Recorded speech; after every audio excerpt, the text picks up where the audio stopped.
देखिए भाई, आज आप लोगों का टॉपिक है गुरुत्वीय विभव। हम लोग गुरुत्वाकर्षण चैप्टर पढ़ रहे थे, जिसमें हमने देखा था कि पृथ्वी तल के ऊपर जाने पर, पृथ्वी तल के नीचे जाने पर गुरुत्वीय त्वरण के मान में कितना परिवर्तन आता है।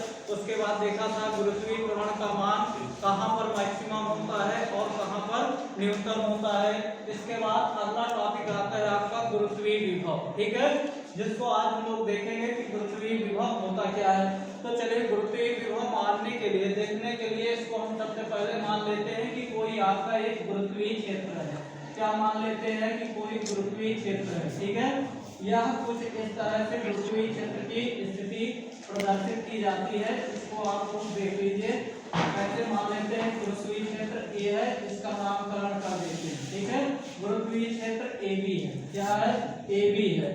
और इस गुरुत्वीय क्षेत्र में ए बी क्या है? आपका गुरुत्वीय क्षेत्र है, गुरुत्वीय क्षेत्र, ठीक। ए बी गुरुत्वीय क्षेत्र हो गया। इस गुरुत्वीय क्षेत्र में कोई बिंदु हम ले लेते हैं। इस बिंदु का नाम मान लीजिए दे दिया जाता है डी है। क्या है? यह बिंदु डी है। डी क्या है? आपका कोई बिंदु है जो कहाँ स्थित है? इसी गुरुत्वीय क्षेत्र में स्थित है, ठीक है। तो गुरुत्वीय विभव को सबसे पहले जानने के लिए क्या होता है, मान लेते हैं कि कोई गुरुत्वीय क्षेत्र ए बी है, जिस पर कोई बिंदु क्या है? डी स्थित है। अब यहाँ से दो कंडीशन आती है। जैसे कि आपका गुरुत्वीय क्षेत्र है, तो इस पर दो कंडीशन लगेगी। एक ये होता है कि इस पर से हम किसी पिंड को गुरुत्वीय क्षेत्र से बाहर फेंकें, बाहर उसको प्रक्षेपित कर दें। और दूसरा पॉइंट ये होता है कि इस गुरुत्वीय क्षेत्र में किसी बिंदु को हम लाएं। दो कंडीशन बनती है। एक, या तो यह गुरुत्वीय क्षेत्र से कहाँ जा रहा है? बाहर जा रहा है। कोई पिंड मान लेते हैं, कोई पिंड मान लिया, कोई पिंड क्या है? मान लीजिए इसका नाम कोई पिंड है, इसको ओ कह दिया, ठीक। क्या कह दिया? ओ कह दिया।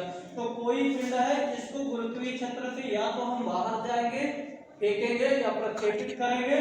दूसरी कंडीशन ये होगी, बाहर कहाँ जाएगा भाई? मान लेते हैं ये अनंत है। क्या है? अनंत है। गुरुत्वीय क्षेत्र से वह बाहर जाएगा, मतलब उसकी सीमा समाप्त हो गई है, अब वह गुरुत्वीय क्षेत्र में नहीं आएगा।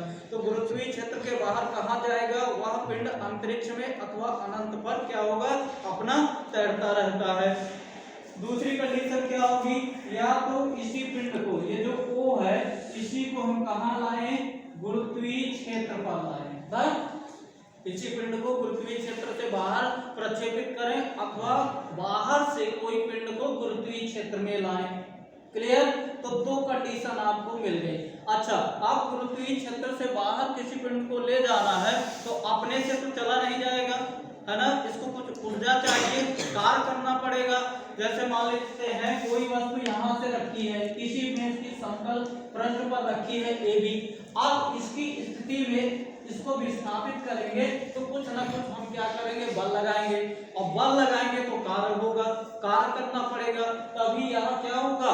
उसकी स्थिति में परिवर्तन आता है। तो इस दौरान अगर इसको हम ऊपर की ओर प्रक्षेपित करते हैं तो कुछ हमें क्या करना पड़ता है? कार्य करना पड़ता है। और इस कार्य का मान हम क्या करेंगे? W से प्रदर्शित करते हैं। क्लियर है?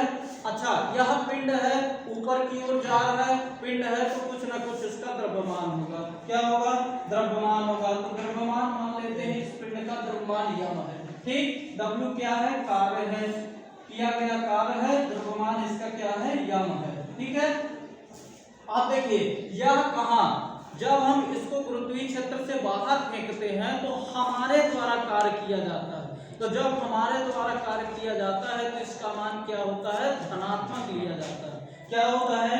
यह जो कार्य मिलेगा इस दौरान, मतलब पिंड को बाहर फेंका जा रहा है, क्योंकि ये हमारे द्वारा कार्य किया जाता है ना, हमारे द्वारा किया गया कार्य होता है, तो इसका मान क्या होता है? पॉजिटिव लिया जाता है, ठीक। अब इसके विपरीत यदि किसी पिंड को हम कहाँ ला रहे हैं? बाहर से या अंतरिक्ष से गुरुत्वीय क्षेत्र में ला रहे हैं, तो कार्य किया नहीं जाता है, हमें करना नहीं पड़ता है, कोई अतिरिक्त कार्य हम नहीं करते, बल्कि यह पिंड जब नीचे आता है, बाहर से नीचे आता है, कहाँ? गुरुत्वीय क्षेत्र में, तो हमारे द्वारा कार्य नहीं किया जाता, बल्कि यह गुरुत्वीय क्षेत्र द्वारा कार्य किया जाता है। किसके द्वारा? गुरुत्वीय क्षेत्र के द्वारा किया जाता है। तो गुरुत्वीय क्षेत्र के द्वारा जो कार्य किया जाएगा, चूंकि यह वह क्षेत्र लगाता है, स्वयं उस पिंड पर कार्य करता है, तो इस दौरान जो कार्य का मान होता है वह ऋणात्मक प्राप्त होता है। तो मतलब क्या है, यह पिंड आपका गुरुत्वीय क्षेत्र में आ रहा है, तो इस दौरान क्षेत्र कार्य कर रहा है, ना कि हम कार्य कर रहे हैं। तो जो क्षेत्र कार्य किया जाता है उसको हम W से प्रदर्शित करते हैं और इसका मान क्या होगा, ऋणात्मक होगा। तो दो चीज यहाँ से समझ में आई। गुरुत्वीय विभव को समझने से पहले दो चीज ये क्लियर हो गया कि गुरुत्वीय क्षेत्र से यदि पिंड को हम बाहर फेंकते हैं तो हमारे द्वारा कार्य किया जाता है और वह कार्य का मान धनात्मक होता है, और यदि गुरुत्वीय क्षेत्र में पिंड को लाते हैं तो क्षेत्र स्वयं उस पिंड पर कार्य करता है, हमारे द्वारा कार्य नहीं किया जाता है। इस दौरान जो कार्य मिलता है उसको हम ऋणात्मक कार्य कहते हैं। क्लियर है, इतना समझ में आ रहा है। अब देखिए यह गुरुत्वीय विभव क्या होता है। तो क्या यहाँ से निकल के आया, दो चीजें स्पष्ट हो गई। तो गुरुत्वीय विभव जो होता है, मान लेते हैं ये आपका अनंत है। क्या है, अनंत है। इसके बाद की स्थिति क्या बनेगी, देखिए गुरुत्वीय विभव का मान कैसे निकालेंगे हम लोग, ठीक है।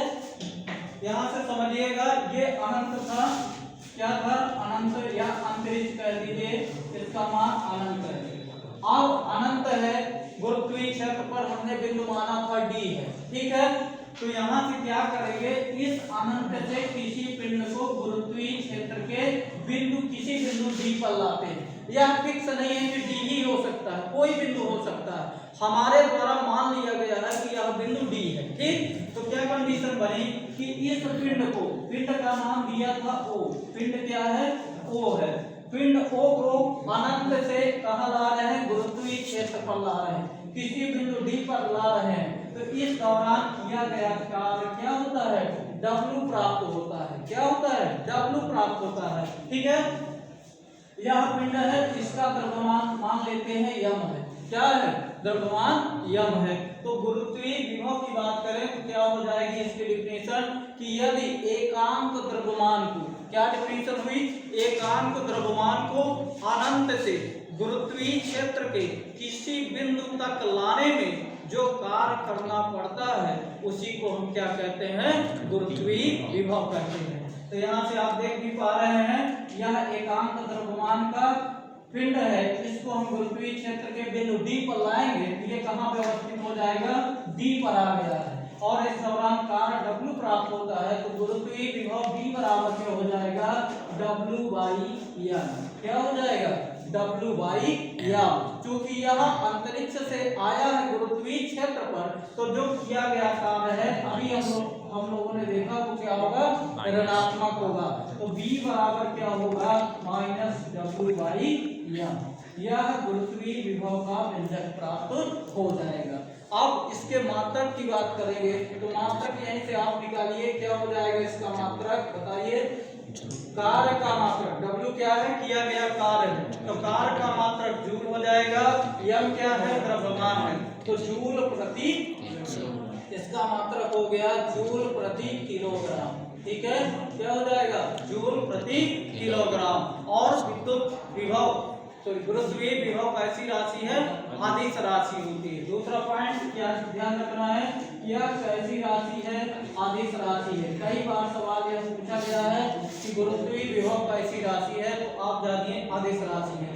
इसके बाद फिर तीसरा पॉइंट आता है इसका बीमा, इसकी बीमी सूत्र क्या होगा ना, तो बीमा क्या होता है, आप जानिए गुरुत्वीय विभव का बीमा, कार्य का बीमा बटे द्रव्यमान का बीमा निकालना हमने बताया था कैसे करते हैं।